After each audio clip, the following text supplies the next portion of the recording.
So నేను RC రెడ్డిలో 2015లో group 2 coaching అనేటువంటిది తీసుకోవడం జరిగిందండి. సో ఆ గ్రూప్ 2 ఫౌండేషన్ ఏదైతే ఉందో తర్వాత నేను సివిల్ సర్వీసెస్ ప్రిపేర్ అయ్యేదానికి చాలా ఉపయోగపడింది.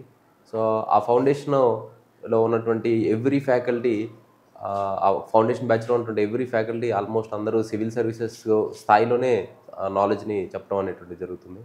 తర్వాత కొన్ని గ్రూప్ 2లో లేనటువంటి అంశాలు ఏవైతే ఉంటాయో world history, social issues okay. ఇలాంటి సబ్జెక్ట్స్ ఏవైతే ఉంటాయో ఇంటర్నల్ సెక్యూరిటీ వాటిని నేను ఎక్స్‌ట్రా ఎఫర్ట్స్ పెట్టి ప్రిపేర్ అవ్వటం అనేటువంటిది కూడా జరిగింది. సో దానితో పాటుగా ఆసిరెడ్డి సారు కూడా నాకు 2019 నుంచి ఇంటర్వ్యూ గైడెన్స్ అనేటువంటిది కూడా ఇవ్వటం జరిగింది. నేను థర్డ్ టైమ్ ఇంటర్వ్యూకి వెళ్ళటం జరిగింది.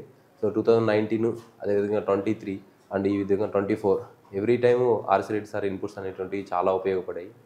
సో ఎస్పెషల్‌గా సార్ ఒక 6 ప్రిన్సిపల్స్ అని చెప్తారు. సో ఆ 6 ప్రిన్సిపల్స్ అనేటువంటివి ఉంటే సివిల్ సర్వీసెస్ సాధించడానికి అభ్యర్థి ఎలిజిబుల్ అని చెప్పి అంటారని చెప్పి అంటారు. వాటిలో ఎక్కువ అనలిటికల్ స్కిల్స్, డెడికేషన్ ఉండటం, చుట్టూ ఉన్నటువంటి ఎన్వైర్న్మెంట్‌ని అబ్జర్వ్ చేయగలటం, కోరిలేట్ చేయటం, కాన్సెప్చువల్ క్లారిటీ అనేటువంటిది ఉండటం, ఆర్టిక్యులేషన్ స్కిల్స్ అనేటువంటివి ఉండటం. ఇటువంటి యాస్పెక్ట్స్ ఏవైతే ఉంటాయో అవన్నీ ఇంప్రూవ్ చేసుకోవాలని చెప్పి చెప్పేటువంటి వారు.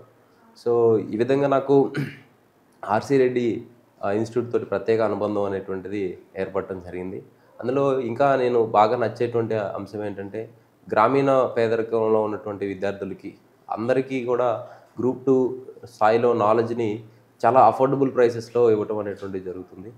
సో, ఆ అఫోర్డబుల్ ప్రైసెస్ తోటి ఆ నాలెడ్జ్‌ని గనుక మన గ్రూప్ 2లో బేసిక్ ఫౌండేషన్ అనేటువంటి దాన్ని ఉపయోగించుకుంటే సివిల్ సర్వీసెస్ కూడా సాధించడానికి ఉపయోగపడుతుంది.